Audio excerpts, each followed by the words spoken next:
Para jamaah yang sama berbahagia.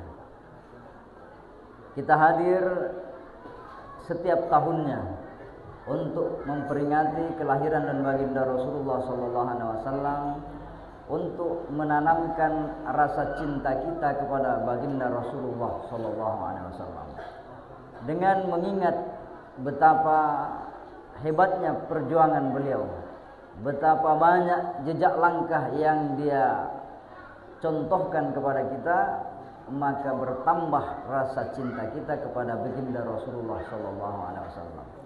Dan memang seharusnya seperti itu. Ada seorang sahabat berkata, "Ya Rasulullah, sungguh aku mencintaimu setelah diriku dan kedua orang tuamu." Maka kata Rasulullah SAW, tidak seperti itu. Seharusnya tidak ada yang lebih engkau cintai bahkan daripada dirimu sendiri, bahkan lebih engkau cintai daripada kedua orang tuamu adalah Rasulullah sallallahu alaihi wasallam. Dalam Al-Barzanji, Syekh Ja'far Al-Barzanji menjelaskan bahwa awal segala sesuatu adalah Nur Muhammad. Maka dalam diri kita ada nur yang asal muasalnya memang dari nur. Beliau berkata, "Wa usalli wa usallimu 'ala nuril mausuf bit taqaddumi wal awwaliyah." Aku mengucapkan salawat dan salam kepada nur yang disifatkan, yang diciptakan dari awal. Apa itu nur yang dimaksud? Nur itu adalah bahan yang Allah gunakan untuk menciptakan segala sesuatu. Ibaratnya kita mau bangun masjid ini bahannya apa? Bahannya pasir, batu, besi, semen, jadilah masjid. Allah menciptakan segala sesuatu min nur Muhammad, dari cahaya yang disebut Muhammad. Bukan fisiknya Muhammad, tapi asalnya dari situ. Jamaah sekalian yang sama berbahagia. Dalam Al-Barzanji dikatakan bahwa walamma aradallahu taala ibraza hakikatihil Muhammadiyah. Ketika Allah ingin menampakkan riwayat melokna napatalle pong Allah taala pangulutta Muhammad wa izhara jismahu wa ruhahu bi suratihi wa ma'na. Allah ingin membentuk jasadnya dengan ruhnya ingin disatukan. Nakalahu ila makarrihi min sadaqati Aminataz Zuhriyah. Maka Allah memindahkan nur itu dari Abdullah bin Abdul Muttalib ke rahimnya Siti Aminah. Jadi Rasulullah, beliau tidak tercipta daripada mani seperti kita. Dalam tafsir dikatakan, kenapa para malaikat bersujud kepada Nabi Adam alaihissalam? Itu sujud penghormatan. Kenapa? Di keningnya Nabi Muhammad SAW ada nur Muhammad yang Allah letakkan dalam diri Muhammad. Maka semua yang melihat Nabi Adam alaihissalam semuanya menghormati Nabi Adam. Kenapa? Dalam diri Nabi Adam ada nur Muhammad. Demikian pula di saat Nabi Nuh alaihissalam tenggelam seluruh alam ini, Nabi Muhammad berada bersama Nabi Nuh di atas perahunya Nabi Nuh alaihissalam. Demikianlah nur itu terus berpindah sampai kepada Siti Aminah. Maka dalam Al-Barzanji, nakalahu ila makarrihi, Allah memindahkan dari tempatnya sulbianya Abdullah bin Abdul Muttalib kepada Aminataz Zuhriyah. Wa nudiya fis samawati, setelah nur itu disimpan ke dalam rahimnya Siti Aminah, nudiya, diumumkan oleh para malaikat, maka yang di langit mengetahui bahwa orang yang dinanti-nanti, orang yang ditunggu-tunggu kelahirannya sudah tiba. Wa sabakullu sabbin wa kusyatil ardu ba'da tuli jaddiha minan nabati hulalan sundusiyah. Di dalam Al-Barzanji dikatakan tanda bahwa diumumkannya kelahiran baginda Rasulullah itu bumi yang gersang menjadi hijau, buah dari pohon-pohon itu keluar, bunga-bunga pun menjadi subur di mana-mana. Itu suatu tanda bahwa ada sesuatu peristiwa yang besar yang akan terjadi. Jamaah sekalian yang sama berbahagia. Walamma tamma min hamlihi ala al-masyhuril aqwalil marwiyah. Ketika Nur tadi berada dalam rahim bagi Siti Aminah, dia berusia 2 bulan. Tuwfiya bil Madinati abuhu Abdullah. Dalam Al-Barzanji dikatakan bahwa Abdullah bin Abdul Muttalib meninggal dunia pada waktu pada waktu baginda Nabi 2 bulan dalam kandungan ibunya. Walamma tamma min hamlihi 'ala raji 9 asyhurin qamariyah. Ketika baginda Nabi sudah 9 bulan dalam kandungan ibunya. Wa ana li zamani ayyan jaliyah an fusadah. Ketika akan sampai waktunya dia dilahirkan, hadara ummahu lailata maulidihi Asiyatu wa Maryam. Pada waktu sudah hampir melahirkan, maka datanglah wanita paling mulia menjadi bidannya kelahirannya Rasulullah. Siapa itu? Asiyatu wa Maryam. Siti Asia dan Siti Maryam. Siapa Siti Asia? Asia itu istrinya Fir'aun, meskipun suaminya bejat, zalim, tetapi istrinya tetap beriman dan dia rela mati mempertahankan keimanannya. Siapa Maryam? Maryam wanita yang suci yang difitnah bahwa dia berzina, perempuan nakal, perempuan jalang, tetapi dia tetap sabar karena itu takdir yang harus dilaluinya, dan dia menjadi ibundanya Nabi Isa alaihissalam. Kedua wanita yang paling mulia dari seluruh wanita yang ada, itulah yang menjadi bidan kelahirannya baginda Rasulullah sallallahu alaihi wasallam. Jamaah sekalian yang sama berbahagia. Kemudian Nabi waktu lahir dikatakan dalam Al-Barzanji, wa wulida sallallahu alaihi wasallam nadhifan makhtunan maqtu'as surrah biyadil qudratil ilahiyah. Dan dilahirkanlah baginda Rasulullah dalam keadaan nadhifa, suci bersih, tidak bersama dengan darah nifas. Berbeda bayi-bayi pada umumnya, kita ini kalau lahir ya dengan air ketuban, air nifas bercampur dengan darah. Rasulullah nadhifan, dalam keadaan bersih, tidak ada setetes darah pun bersamanya lahir ke dunia. Maqtu'as surrati biyadil qudratil ilahiyah, sudah terputus, sudah terpotong tali pusarnya dengan kuasanya Allah Subhanahu wa taala. Kalau kita lahir yang gunting tali pusar tak ya bidan atau sando. Jamaah sekalian yang sama berbahagia. Wa zahara inda wiladatihi khawariqu wa gharaibu. Dan pada waktu kelahirannya terjadilah irhas. Apa itu irhas? Irhas itu adalah tanda bagi orang yang akan diangkat menjadi nabi tapi dia belum nabi.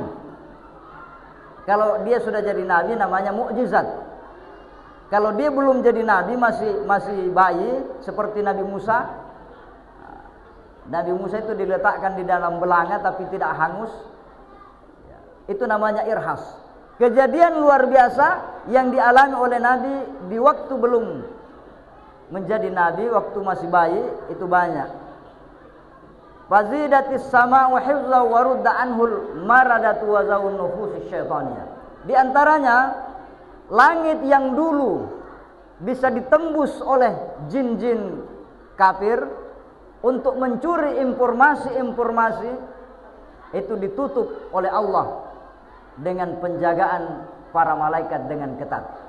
Ini disinggung oleh Allah Subhanahu wa taala dalam Al-Qur'an surah Al-Jin. Jin berkata, wa anna kunna naq'udu minha maqa'ida lis-sam. Wa may yastami'il ana yajid lahu shihabar rasada. Dulu kata jin sebelum kelahirannya Nabi Muhammad SAW, kunna naq'udu minha maqa'ida lis-sam. Kami tinggal duduk santai-santai di langit untuk mendengarkan pengumuman-pengumuman yang akan terjadi di muka bumi ini. Tapi sekarang katanya najidalahu shihabar rasada. Kalau sekarang semenjak lahirnya Nabi tidak ada lagi yang bisa duduk santai mendengar informasi. Kenapa? Shihabar rasada. Kami mendapatkan bintang-bintang atau meteor-meteor yang dilemparkan kepada kami. Jadi biasa orang bilang kalau ada meteor itu tanda bahwa setan itu dilempari oleh para malaikat karena mereka ingin mencuri informasi. Apa artinya? Bahwa semenjak itu tidak ada lagi yang boleh kita meyakini yang namanya paranormal, dukun-dukun peramal, sandropat tepu-tepu. Kenapa? Kalau dia menyampaikan sesuatu itu 99% bohong. Kebenarannya hanya mungkin satu, kebetulan si cocok ya agak meluin apau. Maka dalam ajaran agama kita, siapa yang datang kepada para ahli tenun, siapa yang datang kepada paranormal, maka sama halnya dia musyrik, menduakan Allah Subhanahu wa taala. Kenapa? Tidak ada lagi informasi yang benar. Kenapa? Karena sudah ditutup pintu langit. Itu disebutkan dalam Al-Barzanji juga. Warajamat rujumun nayyirati kulla rajimin fi hali marqah.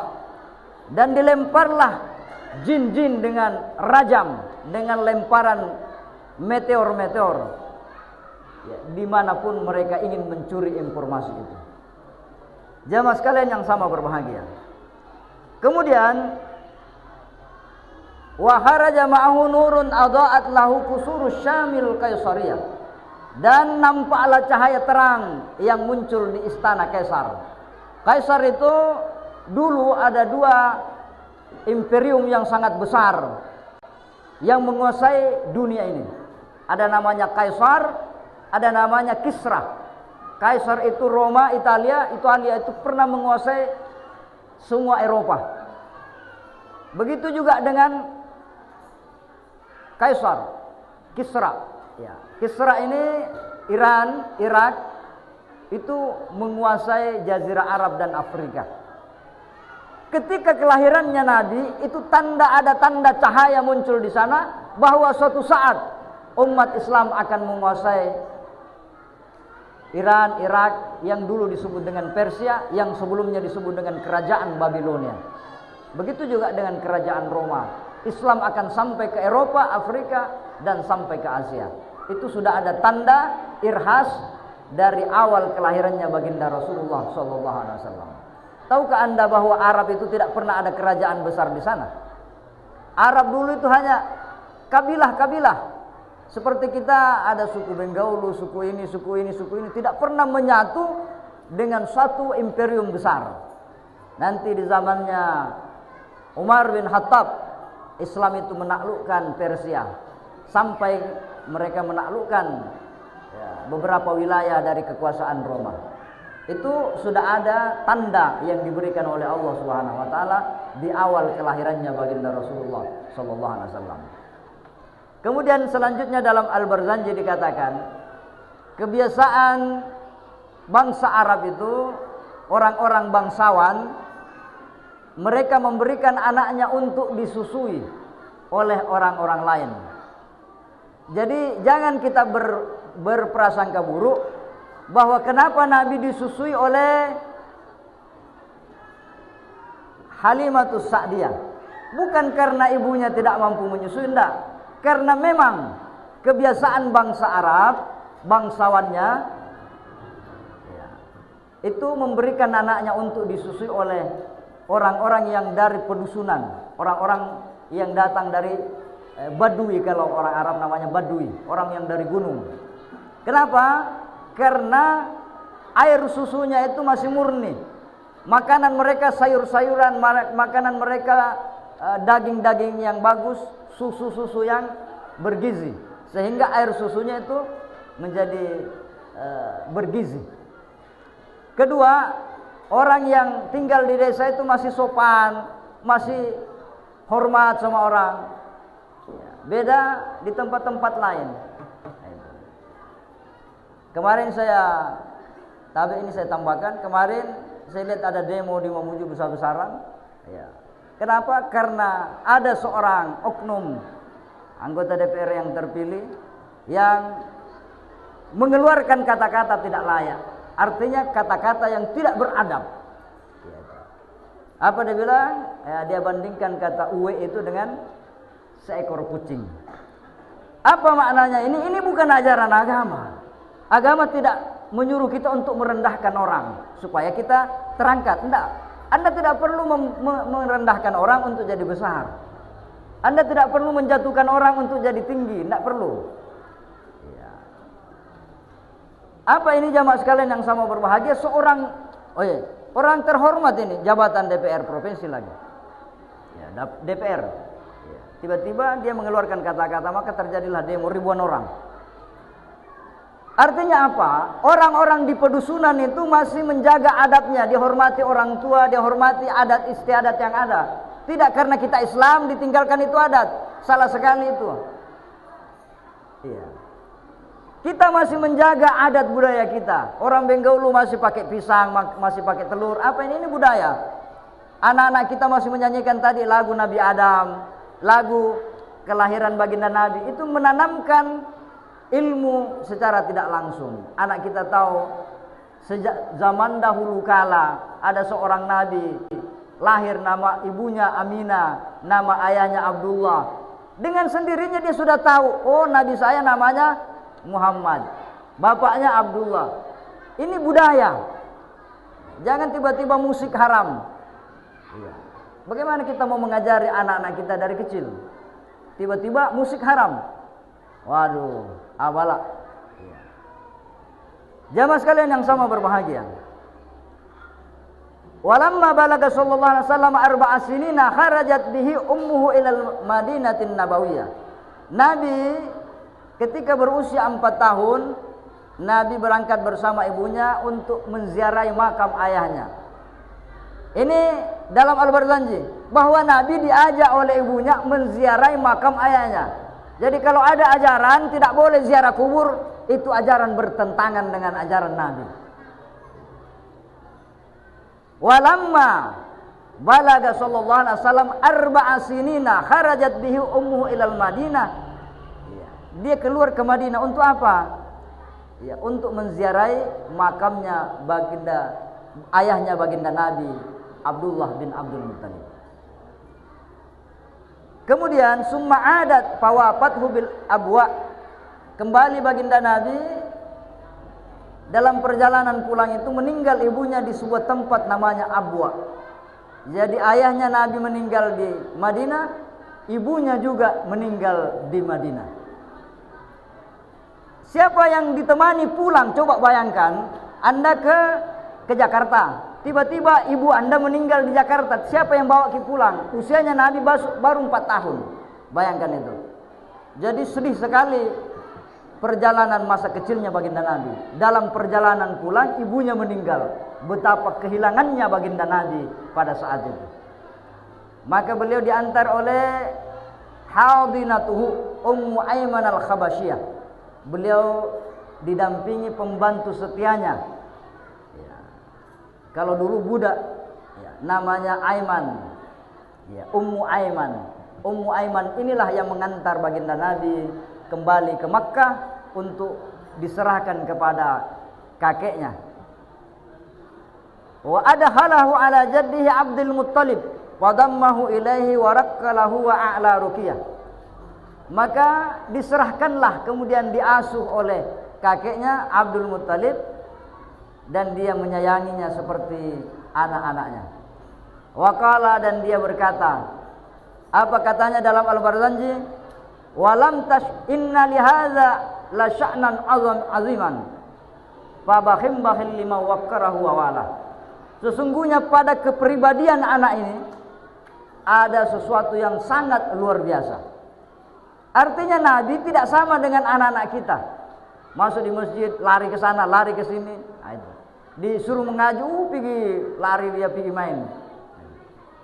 Nabi masih kecil, usia 4 tahun, kata Abdul Muttalib, inna lihadza la sya'nan azima. Sesungguhnya pada kepribadian anak ini ada perangai yang luar biasa. Apa itu? Dia berkata, walam tashkufi sibahu ju'an wala atashan qattu nafsuhul abiyah. Dia lam tashku, tidak pernah mengeluh waktu masih kecil karena lapar atau haus. Kalau anak kita kan enggak, Pak, Mak, lapar kah? Mak, minum, pokoknya serba diperintah kita. Kita mengasuh anak kita, kalau usia 0 sampai 7 tahun, sampai 10 tahun, kita jadi budak. Naparentaki. Iya, naparentaki. Biar kita sedang makan, dia bilang cebok, cebok lagi kan gitu. Kita sholat pun diganggu kan. Itu anak-anak. Tapi Nabi Muhammad SAW usia 4 tahun itu lam tashku fi sibahu ju'a wala atasha. Tidak pernah mengeluh, merepotkan orang karena dia mau makan atau dia lapar. Jadi sudah ada kepribadian yang luar biasa. Jamaah sekalian yang sama berbahagia. Kemudian di usia 12 tahun beliau diajari untuk berdikari, berekonomi. Jadi Nabi Muhammad di usia 12 tahun. Usia kita kalau usia 12 tahun itu anak kita tidak ada benda tahu. Ya, baru kelas 5, kelas 6 SD. Nabi sudah diajak untuk keluar negeri, ke Syam, berdagang oleh pamannya Abu Thalib. Dan dalam perjalanan itulah beliau berjumpa dengan pendeta. Wa arafahu rahibu bahira bima hazahu min wasfin nubuwati wa hawa. Dia berjumpa dengan pendeta rahib Nasrani yang masih memegang teguh ajaran Nabi Isa alaihissalam. Dia lihat wa arafa, dia tahu bahwa pada diri anak ini ada tanda kenabian yang disebutkan dalam Injil. Jadi ditahu, oh ini nanti anak akan jadi seperti ini, karena dia orang yang suci juga. Dia berkata, wa qala inni urahu sayyidal alamina wa rasulullahi wa nabiyya. Dia berkata, aku melihat pada diri anak ini sayyidal alamin, pemimpin seluruh alam. Dia penghulu seluruh alam, dan rasul, dan juga wa nabiyya, seorang nabi. Apa tandanya yang dia lihat? Kad sajadalahu syajaru wal hajaru wala yasjudani illa li nabiyyin awwah. Saya melihat, kata rahib ini, pohon-pohon wal hajaru, kayu, tidaklah keduanya bersujud kecuali kepada seorang nabi. Jadi ada yang menggambarkan bahwa bukan kayu itu sujud beneran. Ya, memang ada juga peristiwa itu. Tetapi yang dimaksud oleh rahib ini, pohon-pohon itu tunduk bersujud kepada Nabi, artinya dia merendahkan dirinya ketika Nabi akan ke sana. Dan dia menaungi Nabi. Ada pendeta yang tinggal di sebuah tempat yang dekat dengan tempat peribadatannya. Tidak ada yang bisa bertahan lama bernaung di situ kecuali orang terpilih, dan dia adalah baginda Rasulullah sallallahu alaihi wasallam. Wa inna la najidu na'tahu fil kutubil qadimatis samawiyah. Apa kata pendeta Buhaira ini? Wa inna, sungguh kami, la najidu, sungguh kami telah mendapatkan sifat-sifatnya pada kitab-kitab samawiyah. Apa yang dimaksud kitab samawiyah? Ada kitab Taurat, Injil, ada Zabur. Semuanya itu ada sifat dan persis pada diri baginda Rasulullah sallallahu alaihi wasallam. Jamaah sekalian yang sama berbahagia. Maka dia khawatirkan, tolong jaga anak ini. Jamu ku bawa ke Syam, kasih kembali nih. Wa amara ammahu biraddihi ila Makkah tahawufan min ahli dinil yahudiyah. Kasih kembali ini anak, jangan sampai ditahu orang-orang Yahudi yang mereka anti dengan Nabi Muhammad sallallahu alaihi wasallam. Jadi kalau sekarang terjadi perang Palestina dengan Israel, Israel itu Yahudi, itu dari dulu. Dalam Al-Barzanji dikatakan, apa kata pendeta Buhaira yang Nasrani ini? Dia bilang, amara ammahu biraddihi ila Makkah. Kembalikan anak ini ke Makkah. Ya. Kenapa? Ya. agar dia tidak diganggu oleh Yahudiyah, orang-orang Yahudi. Jamaah peringatan Maulid yang sama dimuliakan oleh Allah. Kalau saya mau jelaskan Al-Barzanji itu lama sekali. Jadi cukup poin-poin yang penting tadi, bahwa Nabi Muhammad itu manusia, tetapi tidak seperti manusia pada umumnya. Maka kalau engkau mengidolakan Ronaldo, engkau mengidolakan Lionel Messi, engkau mengidolakan artis, engkau mengidolakan Soekarno, Soeharto dan seterusnya, engkau harus lebih mengidolakan baginda Rasulullah sallallahu alaihi wasallam, karena dia bukan manusia biasa seperti kita. Dia manusia dipilih oleh Allah Subhanahu wa taala. Dia manusia karena dia makan, dia minum, dia punya anak, punya istri, tetapi dia bukan manusia biasa karena dia dipilih oleh Allah Subhanahu wa taala, diberi mukjizat, diberi irhas. Sebagai hikmah penutup dari apa yang akan saya sampaikan, yang pertama saya ambil daripada Al-Hikamnya Syekh Ibnu Athaillah. Beliau berkata, la tastagrib uqu'al aqdari ma dumta fi hadhihi dari, fa innaha ma abrazat ma huwa mustahiq wasfuha wa wajibun atuha. Selama kita hidup di dunia, jangan engkau merasa heran kalau banyak kesulitan-kesulitan hidup yang engkau alami. Selama kita hidup, pasti ada penderitaan-penderitaan. Selalu ada tantangan-tantangan yang kita hadapi. Kenapa? Karena memang hidup ini adalah tempat ujian. Allazi khalaqal mauta wal hayata liyabluwakum ayyukum ahsanu amala. Hidup ini adalah ujian untuk melihat siapa yang terbaik amal perbuatannya. Bahkan dalam baitnya Abu Ja'far As-Shadiq beliau berkata, man talaba ma lam yukhlaq ta'iba nafsahu wa lam yurzaq. Siapa yang mencari sesuatu yang belum diciptakan, maka dia tidak akan pernah menemukan. Orang bertanya, apa itu yang belum diciptakan? Masa orang cari sesuatu yang belum diciptakan? Beliau berkata, ar-rahatu fid dunya, istirahat di dunia. Tidak ada orang yang bisa istirahat dengan tenang di dunia. Kenapa? Ada orang cari uang, dia mau kaya sekaya-kayanya supaya santai kalau banyak uangnya. Justru tambah banyak uangnya tambah sibuk. Ada orang yang bilang dia cari jabatan tertinggi supaya bisa istirahat. Justru semakin tinggi jabatan semakin banyak tanggung jawab, semakin tidak ada istirahatnya.